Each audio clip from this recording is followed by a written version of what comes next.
கரை திரை அற்ற பரிசுத்தரோடு ஏழையான் பொன் விதியில் உலாவிடுவே. மாமா இருக்கும்போதே பாஸ்டர் சொல்லுவாங்க, என்னை செய்தி கொடுக்க சொல்லுவாங்க. அப்போ நான் சொல்லுவேன், பாஸ்டர் நீங்கள் இருக்கிறீங்க, நான் எப்படி பாஸ்டர் பேசுகிறேன் அப்படின்னு. அப்போ நான் எடுத்த செய்தி அதை கர்த்தர் எனக்கு ஞாபகப்படுத்தினபடினால நான் உங்களோட இந்த வார்த்தையை பேச விரும்புகிறேன். வாசிங்க சங்கீதங்களின் புத்தகம் 96ஆம் சங்கீதம் 9ஆம் வசனம். சங்கீதம் 96:9.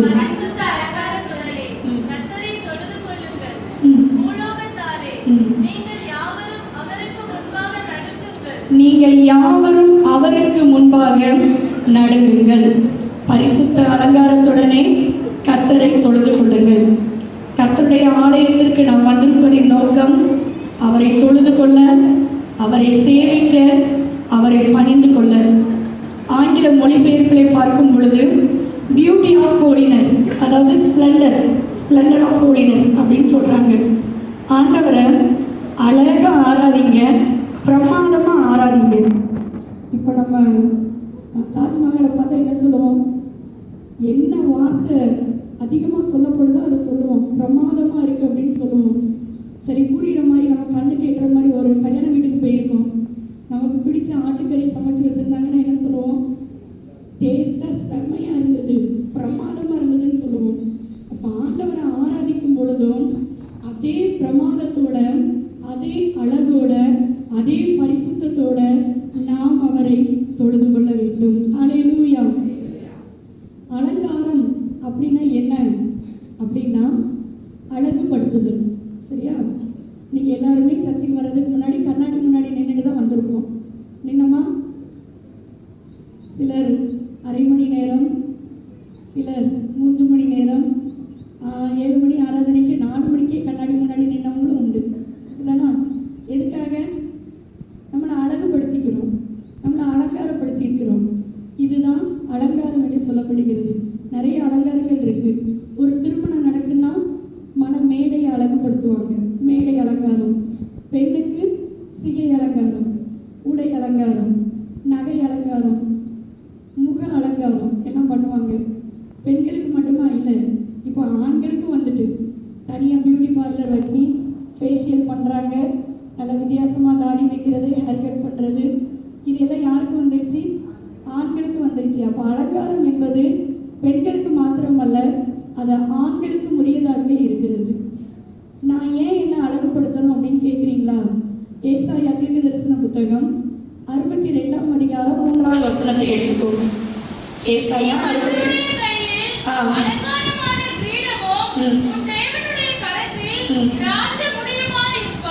ஏன் நம்மளை அலங்கரிக்கணும் தெரியுமா? நம்ம யாருடைய கரத்துல இருக்கிறோம்? சர்வ வல்லவருடைய கரத்துல இருக்கிறோம், கர்த்தருடைய கரத்துல இருக்கிறோம். அதனாலதான் நம்மை நாமே அலங்கரித்துக் கொள்ள வேண்டும். கிரீடமாகவும் ராஜ முடியுமாகவும் இருக்கிறோம். என்ன பாஸ்டர்மா, நானே நொந்து போய் வந்திருக்கிறேன், நானா கிரீடம், நானா ராஜமுடின்னு கேட்குறீங்களா? உங்களை பார்த்து தான் ஆண்டவர் சொல்றாரு, நான் மற்றவங்க பார்வையில எப்படியோ தெரியாது, ஆனா அவருடைய பார்வையில நம்ம கிரீடம், அவருடைய பார்வையில நம்ம ராஜமுடியா இருக்கிறோம். ஹல்லேலூயா. சரி, 2 வித அலங்காரங்கள் இருக்கு. சரிங்களா? 2 வித அலங்காரங்கள். ஒன்று புறம்பான அலங்காரம், இன்னொன்று உள்ளான அலங்காரம். சரியா? புறம்பான அலங்காரம்னா என்ன? 1 பேதுரு 3ஆவது அதிகாரம் 3ஆவது வசனத்தை வாசிங்க. 1 பேதுரு 3:3.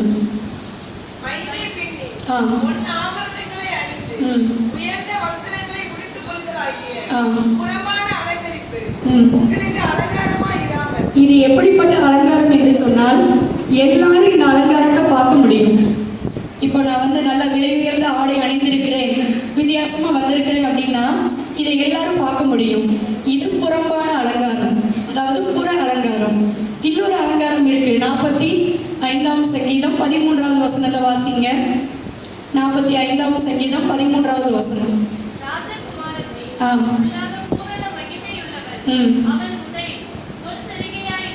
நீங்களும் நானும் அவருடைய பார்வையில ராஜகுமாரத்தி, அவர் மணவாளன், நம்ம எல்லாம் மணவாட்டி. அப்ப நமக்குள்ள இருக்க வேண்டிய அலங்காரம் என்ன அலங்காரம் அப்படின்னா அக அலங்காரம், உள்ளான அலங்காரம். அதைத்தான் தேவன் உள்ளான அலங்காரம் இருந்தது என்று சொன்னால் 11வது வசனத்தை வாசிங்க. எப்பொழுது தெரியுமா? இந்த அலங்காரங்களினாலே, அக அலங்காரங்களினாலே, உள்ளான அலங்காரத்தினாலே நம்மை நாமே அலங்கரித்துக் கொள்ளும் பொழுது ராஜா என்ன செய்வார்? என் பேரிலே பிரியப்படுவார். அல்லேலூயா. அவர் பரிசுத்த தெய்வம். நம்ம சுய இஷ்டப்படி அவரை ஆராதிக்க முடியாது. நான் நினைச்சபடி அவரை ஆராதிக்க முடியாது. நீங்க வாசிங்க எபிரேயரின் புத்தகம் 8ஆம் அதிகாரம் 5வது வசனத்தை வாசிங்க. எபிரேயர் 8:5.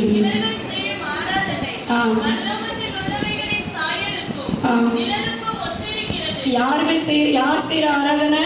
நம்ம செய்யற ஆராதனை. அடுத்து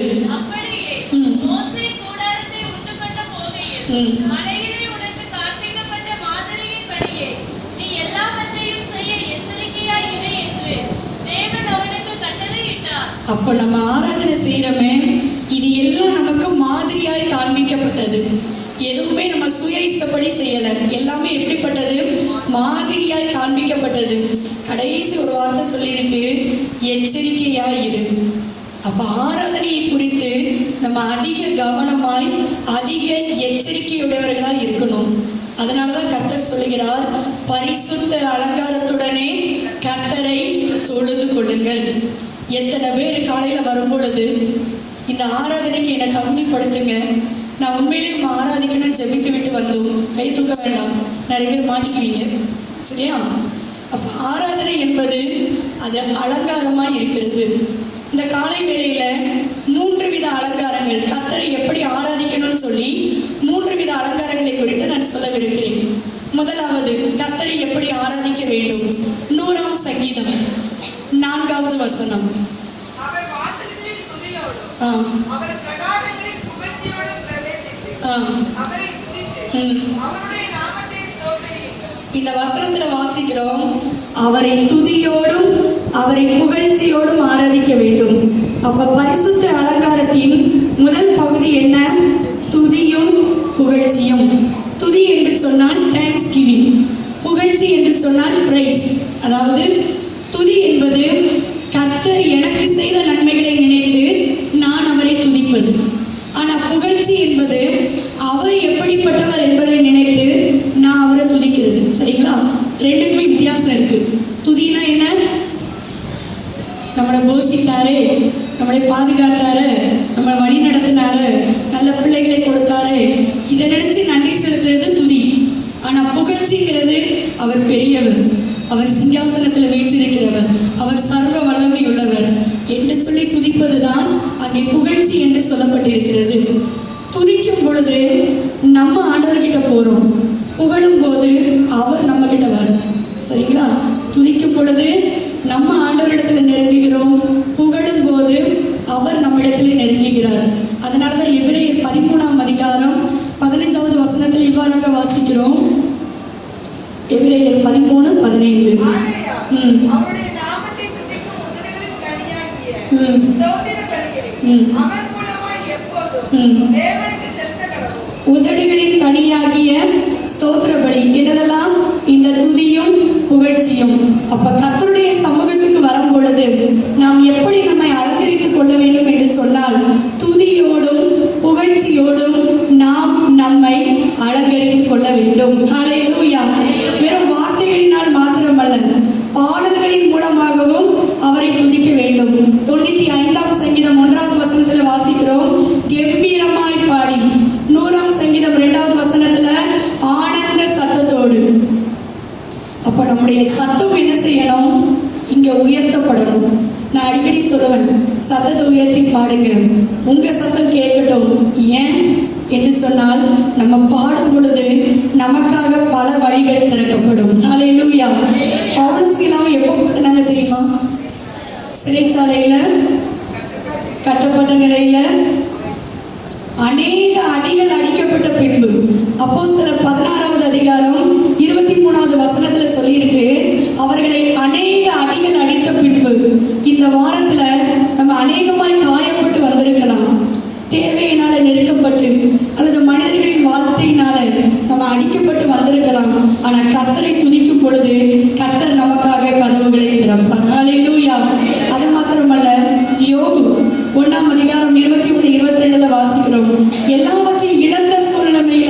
அவர் கர்த்தரை துதித்தார். தாவீது அபிமெலேக்குக்கு முன்பாக வேஷம் மாறின போது கர்த்தரை துதித்தார், அவரை பாடினார் என்று சொல்லி. தாவீது ஏன் துதித்தார் தெரியுமா? அவரை துதித்ததுனால என்ன நன்மை? 34ஆம் சங்கீதம் 2வது வசனத்தை வாசிங்க. 34:2.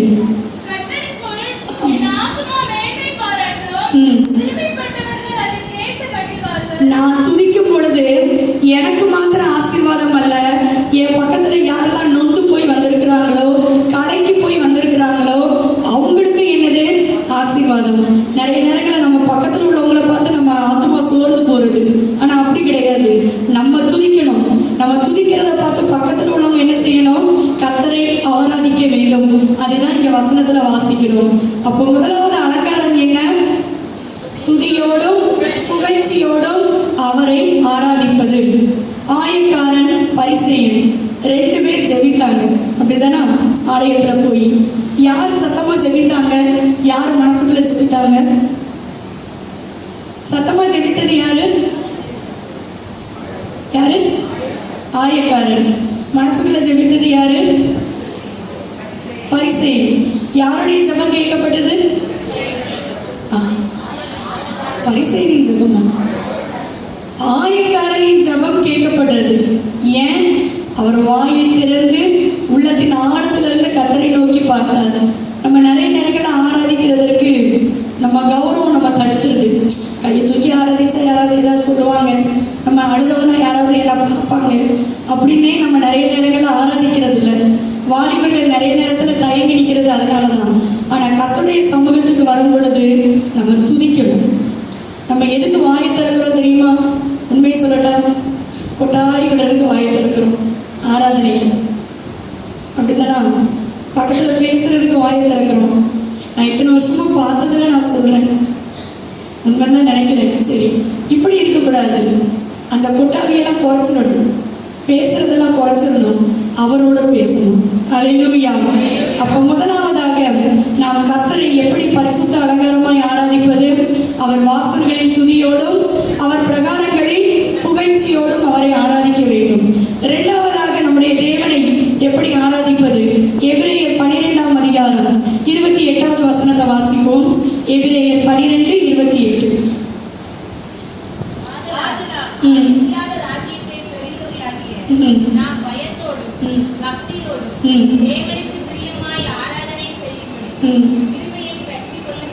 பயத்தோடும் பக்தியோடும் தேவனுக்கு பிரியமாய் ஆராதனை செய்ய வேண்டும். முதல்ல சொன்னேன் துதியோடும் புகழ்ச்சியோடும். இரண்டாவது இங்கே சொல்லி இருக்கு பயத்தோடும் பக்தியோடும் தேவனுக்கு பிரியமாய் ஆராதனை செய்யணும். பயம் என்று சொன்னால் ஃபியர், பக்தி என்று சொன்னால் ரெஸ்பெக்ட். அவருக்கு கொடுக்க வேண்டிய கனத்தை கொடுத்து நம்ம ஆராதிக்கணும். கடந்த 2020 மார்ச் மாதத்துல இருந்து ஒரு காரியத்துக்காக நம்ம பயந்துட்டே இருந்தோம். என்ன காரியம்? Corona virus. அந்த கண்ணுக்கு தெரியாத வைரஸுக்கு நம்ம பயந்தோமா? வெளியரங்கமாக நம்ம வாழ்க்கையில் அற்புதத்தை செய்கிற ஆண்டவருக்கு நம்ம பயப்படுறோமா? கண்ணுக்கு தெரியாத வைரஸுக்கு நம்ம பயந்த மாஸ்கெல்லாம் போட்டு அவ்வளோ அழகாக கவர் பண்ணி நம்ம வெளியெல்லாம் போனோம். ஆனால் இன்னைக்கு நம்முடைய அலங்காரம் எப்படி இருக்கு? அந்த பயம், அந்த மரியாதை, அந்த கனம் நம்மகிட்ட இருக்கிறதா என்பதை நம்மை ஆராய்ந்து பார்க்கணும். 2ஆம் சங்கீதம் 11வது வசனம் இவ்வாறாக சொல்லுகிறது, பயத்துடனே கர்த்தரை சேவியுங்கள், நடுக்கத்துடனே களி கூறுங்கள்.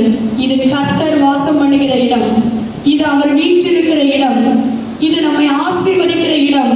இது சாதாரண இடம் அல்ல, அசாதாரணமான இடம், பயபக்திக்குரிய இடம். லேவியராகமம் 19ஆம் அதிகாரம் 30வது வசனத்தை வாசிங்க. அவருடைய ஸ்தலத்தை குறித்து சொல்லி இருக்கு. லேவியராகமம் 19:30.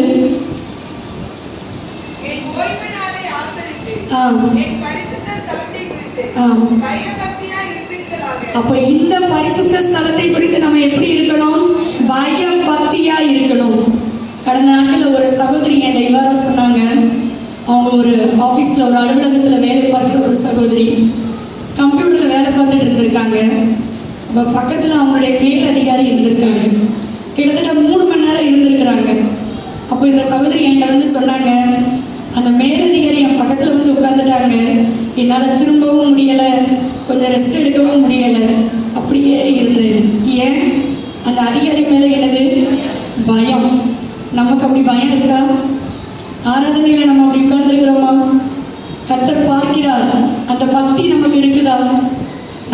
தெரியும், நம்ம உள்ளத்துக்கு தான் தெரியும். அந்த பயம் நமக்குள்ள இருக்கணும். இன்னொரு வசனத்தை வாசிப்போம். நெகேமியா 8வது அதிகாரம் 7வது வசனத்தை வாசிங்க. நெகேமியா 8:7 கடைசி பகுதி வாசிங்க. நியாயப்பிரமாணத்தை ஆம். ஜனங்களுக்கு விளங்க பண்ணினார்கள். ஆம். ஜனங்கள் தங்கள் நிலையிலே நின்றார்கள். எங்க நின்னாங்களாம்? நிலையில நின்றாங்களாம். இன்னொரு வசனத்தை வாசிங்க. 9வது அதிகாரம் 3வது வசனம். அவர்கள் எழுந்திருந்து ஆம். தங்கள் நிலையில் நின்றார்கள். ஆம். அப்பொழுது ஒரு ஜாமம் மட்டும் அவர்களுடைய தேவனாகிய ஆம். கர்த்தரின் நியாயப்பிரமாண புஸ்தகம் வாசிக்கப்பட்டது. ஒரு ஜாமம்னா எத்தனை மணி நேரம் தெரியுமா? 3 மணி நேரம். நமக்கு 2 மணி நேரம் உட்கார முடியல ஒரு இடத்துல. ஆனா அவங்க எப்படி இருந்திருக்கிறாங்க? 3 மணி நேரம் அந்த வேதத்தை வாசிக்கும் போது தாங்கள் நிற்கிற நிலையிலே நின்றார்கள். இதுதான் பயம், இதுதான் பக்தி. ஏசாயா 66:2 சொல்லுகிறது, என் வசனத்துக்கு நடுங்குகிறவனையே நான் நோக்கி பார்ப்பேன். அந்த நடுக்கம் இருக்குதா? அந்த நடுக்கம் வேணும். அதுதான் பரிசுத்த அலங்காரம். மல்கியா 1:6 அங்கே பிதா நம்மிடத்துல ஒரு கேள்வி கேட்கிறார். மல்கியா 1ஆம் அதிகாரம் 6வது வசனத்தை வாசிங்க. குமாரன் தன் பிதாவையும் ஊழியக்காரன் தன் எஜமானையும் கனம் பண்ணுகிறார்கள். நான் பிதாவானால் என் கனம் எங்கே? நான் பிதாவானால் என் கனம் எங்கே? நான் எஜமானனானால் எனக்கு பயப்படும் பயம் எங்கே? நான் எஜமானன், எனக்கு பயப்படும் பயம் எங்கே என்று சொல்லி அங்க இன்னொரு வார்த்தை சொல்லியிருக்கு. தமது நாமத்தை அசட்டை பண்ணுகிற ஜனங்களை பார்த்து அவர் கேட்கிறார். ஒருவேளை இந்த பயம், இந்த பக்தி நம்மிடத்துல இல்லைன்னு வச்சுக்கோங்களேன், அதுக்கு என்ன அர்த்தம் தெரியுமா? அசட்டை பண்ணுகிறோம் என்று சொல்லி அர்த்தம். என்னால முடியல, நான் கண்டிப்பா வெளியே போயே ஆகணும். நீங்க எடுத்து போறது தப்பு இல்லை. சின்ன பிள்ளைங்க வைத்திருக்கிறீங்க, குழந்தைங்க அழுகுறாங்க, வெளியே போறீங்க, தப்பு இல்லை. ஆனா பிள்ளைங்களை வைத்திருக்கிறவங்களுக்கு ஒண்ணு சொல்றேன், நீங்க உட்கார வேண்டிய இடம் இந்த வாசல் இல்லை, அந்த வாசல். நீங்க அங்கிருந்து போகும்போது உங்களை யாரும் பார்க்க மாட்டாங்க. ஆனா இங்கிருந்து எழுப்பி போகும்போது உங்களை எல்லாரும் பார்ப்பாங்க. எல்லாருடைய கவனமும் செதறும். அதுல ரொம்ப கவனமா இருக்கணும். ஆலய நேரத்துல அந்த 2 மணி நேரத்துல நீங்க உலாவக்கூடாது, அவர் உலாவணும். அவர் உலாவணும். இது பரிசுத்த இடம், இது பயபக்திக்குரிய இடம். ஏசாயா 5வது அதிகாரம் 24வது வசனத்துல சொல்லி இருக்கு, வாசிங்க. ஏசாயா 5:24. அதான் அதனுடைய கடைசி பகுதி வாசிங்க. அவர்கள் சேனைகளின் கர்த்தருடைய வேதத்தை வெறுத்து இஸ்ரவேலில் உள்ள பரிசுத்தருடைய வசனத்தை அசட்டை பண்ணினார்களே. வார்த்தை வரும்போது என்ன செய்யறாங்க? அசட்டை பண்ணுகிறாங்க. வார்த்தை வரும்போது பக்கத்துல பேசுறோம், வார்த்தை வரும்பொழுது வேற எதையோ சிந்தித்துக் கொண்டிருக்கிறோம், வார்த்தை வரும்பொழுது நிறைய நேரங்களை தூங்கி கொண்டிருக்கிறோம். இது என்னது? அசட்டை பண்ணுகிறது. இந்த அசட்டையை குறித்து கர்த்தர் ரொம்ப கவனமா இருக்கிறார். லூக்கா 10வது அதிகாரம் 16வது வசனத்துல தம்முடைய சீசரை பார்த்து சொல்லுகிறார், நீங்க ஒருவருக்கு போதிக்கும் பொழுது அவங்க உங்க வார்த்தையை அசட்டை பண்ணாங்கன்னா அவங்க உங்களை அசட்டை பண்ணல, என்ன அசட்டை பண்றாங்க.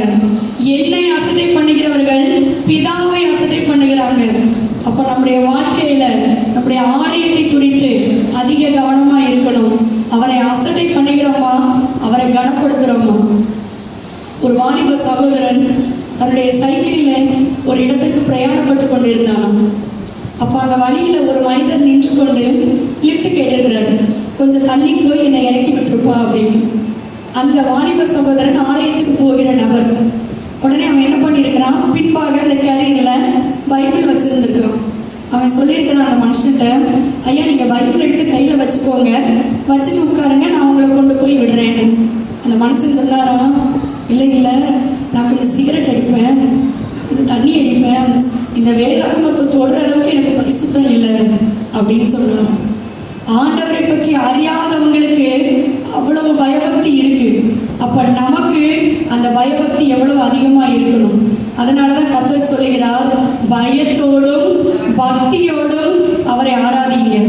கடந்த ஒரு சில மாதங்களுக்கு முன்பாக ஆராதனை நடக்கும்போது ஒரு சகோதரி பிஸ்கட் சாப்பிட்டுட்டு இருந்தாங்க. ஆராதனை நடக்கும்போது அப்போ நான் போய் கேட்டேன், ஏமா பிஸ்கட் சாப்பிட்றீங்க, ஆராதனைக்கு பயம் இல்லையான்னு. அவங்க சொல்கிறாங்க, என் பிள்ளை சாப்பிட்டுட்டு பிஸ்கட்டை போட்டுருச்சு, பேக்கில் போட்டால் குப்பை ஆயிரும், கீழே போட்டால் எறும்பு வந்துடும், அதுதான் வாயில் போட்டேன். இது யார் அசட்டை பண்ணுறாங்க? எதுக்கு வந்திருக்கிறோம் ஆராதனைக்கு? ஆராதனைக்கு எதுக்கு வந்திருக்கிறோம்? ஆராதிக்க வந்திருக்கிறோம், சாப்பிட வரல, தூங்குறதுக்கு வரல. அப்ப இதுதான் பரிசுத்த அலங்காரம். பயத்தோடும் பக்தியோடும் அவரை ஆராதிக்க வேண்டும். பிரசங்கி 5ஆம் அதிகாரம் 2வது வசனத்துல வாசிக்கிறோம், அவருடைய சமூகத்துல துணிகரமாய் ஒரு வார்த்தையும் பேசக்கூடாது, துணிகரமாய் ஒரு வார்த்தையும் பேசக்கூடாது. நான் ஒவ்வொரு நேரமும் இந்த பெண்கள் கூடுகைனாலும் சரி, எந்த இடத்துலனாலும் சரி, நான் ஆண்டவரிடத்துல கேட்கறது ஒன்னே ஒண்ணுதான், ஆண்டவரே நான் துணிகரமா எந்த இடத்துலையும் நின்றக்கூடாது, நான் தைரியமாய் கிருபாசன தண்டையில சேரணும், ஆனா எந்த நேரத்திலையும் இந்த துணிகரம் என் இடத்துல வந்துடக்கூடாது. நான் அதைத்தான் ஆண்டவரிடத்துல கேட்பேன். ஊசா பாருங்க, உடன்படிக்கை பெட்டியை தான் பிடிச்சாரு, துணிகரம். அனனியா சப்பிரால் தேவனுடைய ஊழியரிடத்துல பொய் சொன்னாங்க, துணிகரம். இது நம்முடைய வாழ்க்கையில வந்துடக்கூடாது. அப்ப 2வது பரிசுத்த அலங்காரம் எது? பயத்தோடும் பக்தியோடும் அவரை ஆராதிப்பது. 3வது வாசிங்க, யோவான் 4ஆம் அதிகாரம் 23, 24 வசனங்களை வாசிங்க. யோவான் 4, 23, 24.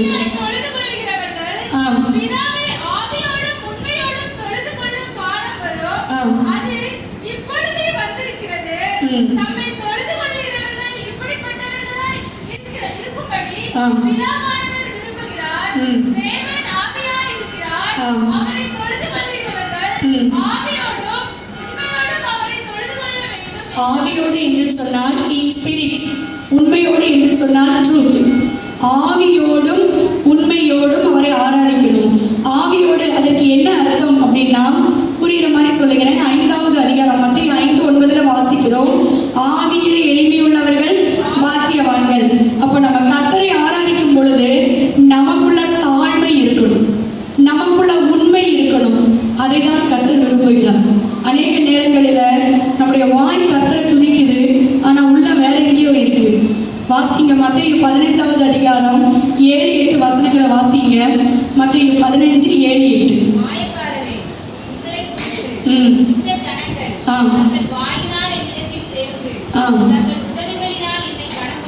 வாயினால சேர்ந்து உதடுகளினால கனம் பண்ணுகிறார்கள்.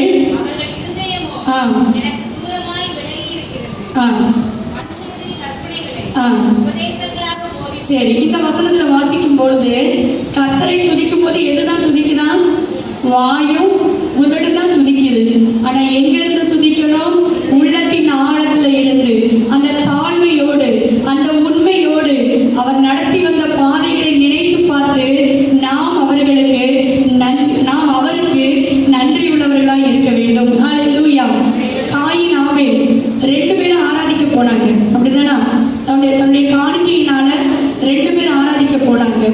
அதுல காயின் அந்த நிலத்தின் கனிகளை சிலவற்றை கொடுத்தார். ஆனா ஆபேல் என்ன செய்தார்? மந்தையின் தலையீற்றுகளிலே அவர் பிரதானமானதை, சிறந்ததை கொடுத்தார். ஃபர்ஸ்ட் உள்ளதை கொடுத்தார், பெஸ்ட் உள்ளதை கொடுத்தார், முதல் தரமானதை கொடுத்தார், சிறந்ததை கொடுத்தார். நம்ம கர்த்தரை துதிக்கும் பொழுது அப்படி கொடுக்கிறோமா? உள்ளத்தின் ஆழத்திலிருந்து துதிக்கிறோமா? சத்தத்தை உயர்த்தி துதிக்கிறோமா? முழு பலத்தோடு துதிக்கிறோமா? அதுதான் தேவன் நம்மிடத்திலே கேட்கிறார். 2 நாளாகமம் 7ஆம் அதிகாரம் 14வது வசனத்துல வாசிக்கிறோம், என் நாமம் தரிக்கப்பட்ட என் ஜனங்கள் தங்களை தாழ்த்தி ஜெபம் பண்ணி. அந்த தாழ்மை என்ன செய்யணும்? நமக்குள்ள இருக்கணும். எஸ்தர் ராஜாத்தியை பத்தி எல்லாருக்கும் தெரியும். வஸ்தியும் ராணி தான், எஸ்தரும் ராணி தான். வஸ்திக்கும் எஸ்தருக்கும் ஒரே உடை தான் கொடுக்கப்பட்டது, ராணியின் உடை தான் கொடுக்கப்பட்டது, ஒரே அதிகாரம் தான் கொடுக்கப்பட்டது, ஒரே பதவி தான் கொடுக்கப்பட்டது. ஆனா 2க்கும் வித்தியாசம் என்ன தெரியுமா? தாழ்மையுள்ள எஸ்தரை கர்த்தர் நிலைநிற்க பண்ணினார், பெருமையுள்ள வஸ்தியை தேவன் வெளியே தள்ளினார். அப்ப நம்முடைய இருதயத்துல கர்த்தரை ஆராதிக்கும் பொழுது இந்த தாழ்மை, இந்த உண்மை அதிகமா இருக்கணும். ஹல்லேலூயா. அப்ப முதல்ல சொன்னேன், துதியோடும் புகழ்ச்சியோடும் அவரை ஆராதிக்கணும், பயத்தோடும் பக்தியோடும் அவரை ஆராதிக்கணும், ஆவியோடும் உண்மையோடும் அவரை ஆராதிக்கணும். அப்படின்னு கேட்டீங்கன்னா, யோபுவின் புஸ்தகம் 36ஆம் அதிகாரம் 11வது வசனத்தை வாசிப்போம். யோபு 36:11. அவர்கள் அடக்கி அவரை சேவித்தார். தங்கள் நாட்களை நன்மையாகவும் தங்கள் வருஷங்களை செல்வ வாழ்வாகவும் போக்குவார்கள். இந்த வார்த்தைக்கெல்லாம் கீழ்ப்படிந்து அவருடைய கரத்திற்குள்ளே நம்ம அடங்கி ஜீவிப்போம் என்று சொன்னால், அடங்கி சேவிப்போம் என்று சொன்னால், நம்ம வாழ்க்கையில நடக்கிற ஒவ்வொரு நாளும் அது நன்மைக்கு ஏதுவான நாட்களாகவே இருக்கும். அல்லேலூயா. நம்முடைய வருஷங்கள் அது நாளுக்கு நாள் செல்வ வாழ்க்கையிலே, ஆஸ்தியிலே, ஐஸ்வர்யத்திலே நம்மை முன்னோக்கி செல்லுகிறதா இருக்கும். இதுதான் முதல் ஆசீர்வாதம். என்ன ஆசீர்வாதம்? ஒவ்வொரு நாட்களும் நன்மையாக இருக்கும். ஒவ்வொரு வருஷங்களும் செல்வ செழிப்புக்கு நேராய் நம்மை வழி நடத்தும். இரண்டாவது வாசிங்க, யாத்திராகமம் 23ஆம் அதிகாரம் 25 முதல் 27 வரை உள்ள வசனங்கள். உங்கள் தேவனாகிய கர்த்தரை சேவிக்க கடவீர்கள். அவர் உன் அப்பத்தையும் உன் தண்ணீரையும் ஆசீர்வதிப்பார். வியாதியை உன்னிலிருந்து விலக்குவேன். கர்ப்பம் விழுகிறதும் மலடும் உன் தேசத்தில் இருப்பதில்லை. உன் ஆயுசு நாட்களை பூரணப்படுத்துவேன். எனக்கு பயப்படும் பயத்தை உனக்கு முன் செல்லும்படி செய்வேன். நீ செல்லும் இடமெல்லாம் ஜனங்கள் எல்லாரையும் கலங்கடித்து உன் சத்துருக்கள் எல்லாரையும் முதுகு காட்ட பண்ணுவேன். அப்பத்தையும் தண்ணீரையும் ஆசீர்வதிப்பார், வியாதியை விலக்குவார், பெருக்கம் உண்டாகும், மலடும், கர்ப்பம் விழுகிறதும் தேசத்திலே இருப்பதில்லை. நமக்கு ஜெயத்தை சத்துருக்களுக்கு முன்பாக கொடுக்கிறார். அல்லேலூயா. இது எல்லாம் எங்க நடக்கும் தெரியுமா? அவருடைய பரிசுத்த ஆலயத்துல பரிசுத்த அலங்காரத்தோடு கர்த்தரை தொழுது கொள்ளும் போது மாத்திரமே. அல்லேலூயா. கர்த்தர் கொடுக்கிறதான நமக்கு ஒரு அப்பாயின்மெண்ட் மாதிரி கொடுக்குறாங்க. நம்ம சிஎம் முதலமைச்சரை பார்க்கணும்னா கொட்டாய் விடாதீங்க, தயவு செஞ்சு கொட்டாய் விடாதீங்க. சரி, சிஎம்ஐ பார்க்கணும்னு நம்ம என்ன செய்வோம்? அப்பாயின்மெண்ட் வாங்குவோம். அப்போ கர்த்தர் நமக்கு கொடுக்கறதான அப்பாயின்மெண்ட் ஒவ்வொரு வாரமும் ஞாயிற்றுக்கிழமை 2 மணி நேரம். இந்த 2 மணி நேரம் நீங்க முழுமையா கொடுக்கலன்னா திங்கட்கிழமை யார்ட்டையும் போய் ஆராதனைக்கு போனேன்னு சொல்லக்கூடாது. 10:15க்கு ஆராதனைக்கு வந்துட்டு நீங்க என்ன சொல்லக்கூடாது? மணிக்கணும் 7:15க்கு ஆராதனை வந்துட்டு நேற்று ஆராதனைக்கு போனேன்னு சொல்லக்கூடாது. 7 மணிலிருந்து 9 மணி வரைக்கும் முழுசா இருந்தாதான் அது என்னது? ஆராதனை. ஆமென் சொல்லி நம்முடைய கர்த்தராகிய இயேசு கிறிஸ்துவின் கிருபை அந்த ஆசீர்வாதம் சொல்லி முடித்த பிறகு நீங்க இங்க இருந்தீங்கன்னா அப்போ நீங்க அந்த வாரத்துல போய் சொல்லலாம், நேற்று நான் எங்க போனேன்? ஆராதனைக்கு போனேன். ஒரு வாரத்துல எத்தனை மணி நேரங்கள் தெரியுமா? 168 மணி நேரங்கள். அதுல 2 மணி நேரம் தான் தேவன் முழுசா எதிர்பார்க்கிறார். ஆனா நம்மளால என்ன செய்ய முடியல? 2 மணி நேரம் கொடுக்க முடியல. ஸ்கூலுக்கு போனா எப்படி போறோம்? 9 மணிக்கு ஸ்கூல்னா 8:45க்கு 3 பேல் அடிப்பாங்க. ஃபர்ஸ்ட் பேல் அடிக்கிறதுக்கு முன்னாடி உள்ள போய் உட்கார்ந்துடுறோம். ஆலயத்துக்கு எப்படி வரோம்? ரொம்ப கவனமா இருக்கணும். ஆலயத்தை குறித்து அவர் அதிக பக்தி வைராக்கியம் உடைய தேவனாய் இருக்கிறார். அது அவர் வீற்றிருக்கும் இடம், அவர் தங்கி இருக்கிற இடம், அவர் உலாவுகிற இடம், பயபக்திக்குரிய இடம். அசட்ட பண்ணாதீங்க. உங்களுடைய வாழ்க்கைக்கு தேவையான எல்லா ஆசீர்வாதமும் இங்கே தான் இருக்கு, வேற எங்கேயும் இல்லை. நீங்க தனியா ஜெபிக்கலாம், தனியா துதிக்கலாம், தனியா பாடலாம், என்னன்னாலும் பண்ணலாம். ஆனா உங்களுக்கு ஆசீர்வாதம் வேணுமா? நீங்க ஆலயத்துல வந்து விழணும். கிட்டத்தட்ட பல மாதங்களுக்கு முன்பாக ஒரு சகோதரி சொன்னாங்க என்கிட்ட வந்து, பாஸ்டர்மா என்னால் எல்லா கூட்டத்துக்கும் வர முடியல, ஆனால் இன்னும் வரைக்கும் நான் என் வாழ்க்கையில் அடுத்த படிக்கு போயிட்டு இருக்கிறதுக்கு காரணம் என்ன தெரியுமா? ஆலயத்தில் வந்து விழுந்துருவேன். எங்கே போனாலும் ஆலயத்தில் வந்து விழுந்துருவேன். அதனால தான் இன்னும் வரைக்கும் கர்த்தர் அந்த சகோதரியை மாத்திரமல்ல நம்மளையும் நிற்க பண்ணி இருக்கிறார். அல்லேலூயா. ஆலயத்தில் விழுவது மாத்திரமல்ல, பரிசுத்த அலங்காரத்தோடு அவரை தொழுது கொள்ள நாம் கடனாளிகளாக இருக்கிறோம். அப்ப இந்த 3 காரியங்களை நம்முடைய மனதிலே பதிப்போம். கர்த்தர் நிச்சயமாக நம்முடைய வாழ்க்கையிலே பெரிய காரியங்களை செய்வார். என்னோட சேர்ந்து சொல்லுங்க, என்னென்ன அலங்காரங்கள் நமக்குள்ள இருக்கணும்? துதியோடும் புகழ்ச்சியோடும் அவரை ஆராதிக்கணும். 2வது பயத்தோடும் பக்தியோடும் ஆராதிக்கணும். 3வது ஆவியோடும் உண்மையோடும் அவரை ஆராதிக்கணும். ஆராதித்தால் என்ன நடக்கும்? ஒவ்வொரு நாட்களும் எனக்கு நன்மையாகவே இருக்கும். இந்த வருடத்தின் நான் அடுத்தடுத்த நாட்களுக்கு போகும்போது செல்வத்தை நோக்கி, ஐஸ்வர்யத்தை நோக்கி, ஆஸ்தியை நோக்கி கர்த்தர் என்னை கொண்டு சென்று கொண்டே இருப்பார். அது மாத்திரமல்ல, அப்பத்தையும் தண்ணீரையும் ஆசீர்வதிப்பார், வியாதியை விளக்குவார், பெருக்கம் உண்டாகும், சத்துருக்களுக்கு முன்பாக ஜெயத்தை தருவார். இந்த காரியங்கள் எல்லாம் நம்முடைய வாழ்க்கையில கர்த்தர் நிறைவேற்றி தருவாராக. ஒருவேளை நம்ம குறைவுள்ளவர்கள் தான், ஏதோ ஒரு நாள் 2 நாள் நம்ம தவறுவதனால நம்ம எந்த பிரச்சனையும் இல்லை. ஆனால் எப்பொழுதுமே அதையே வழக்கமாக்கிடக்கூடாது, எப்பவுமே அது நம்முடைய பழக்கமாகிடக்கூடாது. நம்மை நாமே சரி செய்து கொள்ள முயற்சிப்போம். கர்த்தர் நம்மை ஆசீர்வதிப்பார். நாம் யாவரும் தலைகளை தாழ்த்தி கண்களை மூடி கர்த்தரை நோக்கி பார்க்கலாம்.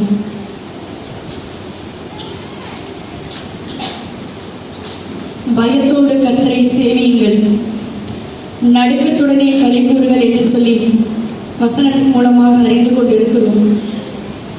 இந்த காலை வேளையில் ஆண்டவரிடத்தில் கேளுங்க, ஆண்டவரே, இந்த பரிசுத்த அலங்காரத்தில் நான் எந்த இடத்துல குறைவுள்ளவளாக இருக்கிறேன், எனக்கு போதித்தருளுங்கப்பா.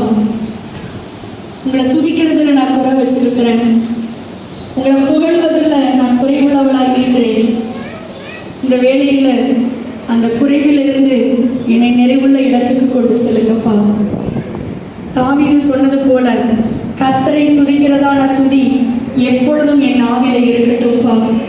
அது எனக்கு மாத்திரம் ஆசீர்வாதம் அல்ல, என் அருகில் இருக்கிறவங்க, என் பக்கத்தில் இருக்கிறவங்க, என் பக்கத்து வீட்டுக்காரங்க, என்னோடு பணிபுரிபவர்கள் எல்லாருக்கும் அது ஆசீர்வாதம். துதியையும் புகழ்ச்சியும் எங்கள் நாவில வைங்கப்பா. பயத்தோடும் பக்தியோடும் உம்மை ஆராதிக்க உதவி செய்யுங்க. இந்த கடைசி நாட்களிலே கர்த்தருக்கு பயப்படுகிற பயம் குறைந்து கொண்டே போகிறது. கர்த்தருக்கு பயப்படுகிற பயம் குறைந்து கொண்டே போகிறது. அவர் கேட்கிறார், நான் பிதாவானால் என் கனம் எங்கே? நான் எஜமானனானால் எனக்கு பயப்படும் பயம் எங்கே? ஆண்டவரிடத்தில் சொன்னாங்க, ஆண்டவரே, நான் இதுவரைக்கும் தவறிட்டேன்ப்பா, நான் இதுவரைக்கும் தவறிட்டேன், என்னை மன்னிங்கப்பா, என்னை மன்னிங்கப்பா. என்னை அலங்கரித்துக் கொள்ள எனக்கு உதவி செய்யுங்க ஆண்டவரே, என்னை அலங்கரித்துக் கொள்ள எனக்கு உதவி செய்யுங்க ஆண்டவரே. நாங்கள் ஒவ்வொரு நாளும் இடத்துல ஜெபிக்கும் பொழுதும் துதிக்கும் பொழுதும் ஆவியோடும் உண்மையோடும் தொழுது கொள்ள உதவி செய்யுங்க. தாழ்மையோடு உள்ளத்தின் ஆழத்திலிருந்து உண்மை ஆராதிக்கணும். எஸ்தருக்கு கொடுத்ததான அதே தாழ்மையை எங்களுக்கு கொடுப்பீராக. ஆபேல் முதல் தரமானதை உமக்கு கொடுத்தது போல எங்களுடைய நேரத்தில், எங்களுடைய வருமானத்தில், எங்களுடைய எல்லா காரியங்களிலும் முதல் தரமானதை, சிறந்ததை தாழ்மையோடு உமக்கு தர எங்களுக்கு உதவி செய்யுங்க. ஸ்தோத்திரம் ஆண்டவரே. உங்களுடைய ஆலயத்தை குறித்து நீங்கள் அதிக கண்டிப்பாக இருக்கிற தேவன், அதை எங்களுக்கு உணர்த்தி இருக்கிறீங்க. நன்றி அப்பா, நன்றி அப்பா, நன்றி அப்பா. வரும் நாட்களில் எங்களை சரிப்படுத்திக் கொள்ள உதவி செய்யுங்க. சரிப்படுத்திக் கொள்ளும் பொழுது ஒவ்வொரு நாளையும் எங்களை நன்மைக்கு எதுவான நாளை மாற்றுவீங்க. ஒவ்வொரு நாளையும் அப்பா எங்களை செல்வ செழிப்பிலை சுதந்திரிக்கப்பட்டுகிறீங்க. ஒவ்வொரு நாளிலும் அப்பத்தையும் தண்ணீரையும் ஆசீர்வதிக்கிறீங்க. பலவீனத்திற்கு விலைக்கு பாதுகாக்கிறீங்க, பெருக்கத்தை கொடுக்கிறீங்க. அதற்காக நன்றி ஆண்டவரே. சத்துருக்களுக்கு முன்பாக எங்களை உயர்த்துறீங்க, அதற்காக நன்றி அப்பா. எல்லா ஆசீர்வாதங்களையும் அடக்கமும் உங்க ஆலயத்துல தான் இருக்கு. எல்லா ஆசீர்வாதங்களும் உங்க ஆலயத்துல தான் இருக்கு. இந்த ஆலயத்தின் நன்மையை இந்த மாதத்திலே நாங்கள் பரிபூர்ணமாய் பெற்றுக்கொள்ள உதவி செய்யுங்கப்பா.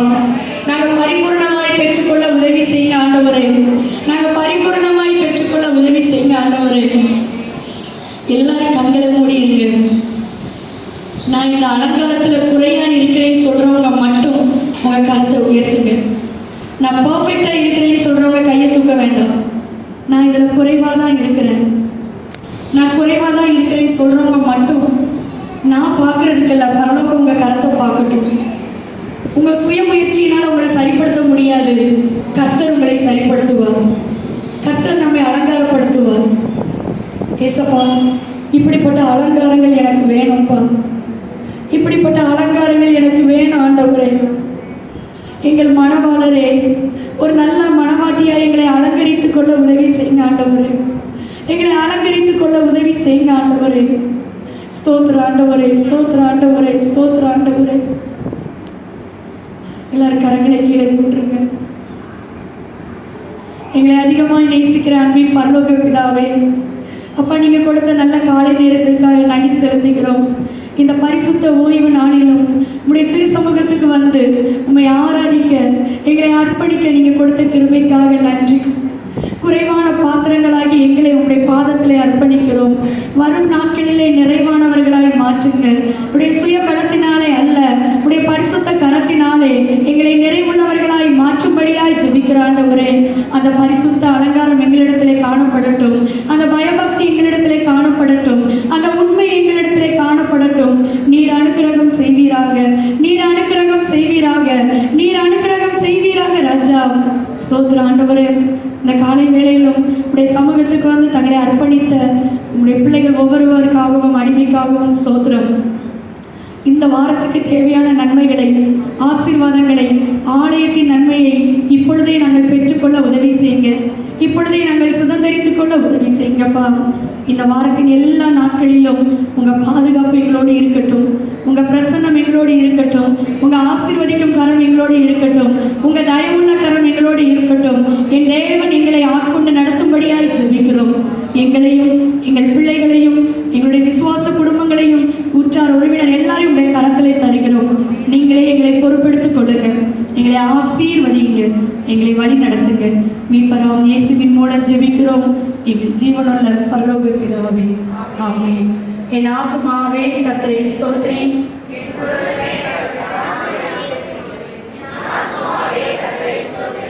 அவர் செய்த சகல உபகாரங்களையும் மறவாதே. கண்களை மூடி தலைகளை தாழ்த்தி ஆசீர்வாதத்தை பெற்றுக்கொள்வோம். நம்முடைய கர்த்தராகிய இயேசு கிறிஸ்துவின் கிருபையும் பிதாவாகிய தேவனுடைய அன்பும் பரிசுத்த ஆவியானவரின் அந்யோன்ய ஐக்கியமும் சிநேகமும் சமாதானமும் கிருபையும் நம் அனைவரோடும் பூமியில் உள்ள பரிசுத்தவான்கள் அனைவரோடும் இன்றும் என்றும் சதா காலங்களிலும் தங்கியிருப்பதாக. ஆமென். வாய்களை திறந்து ஆமென் சொல்லுங்க. ஆமென். ஹல்லேலூயா, ஹல்லேலூயா, ஹல்லேலூயா. எல்லாருக்கும் ஸ்தோத்திரம். Praise the Lord.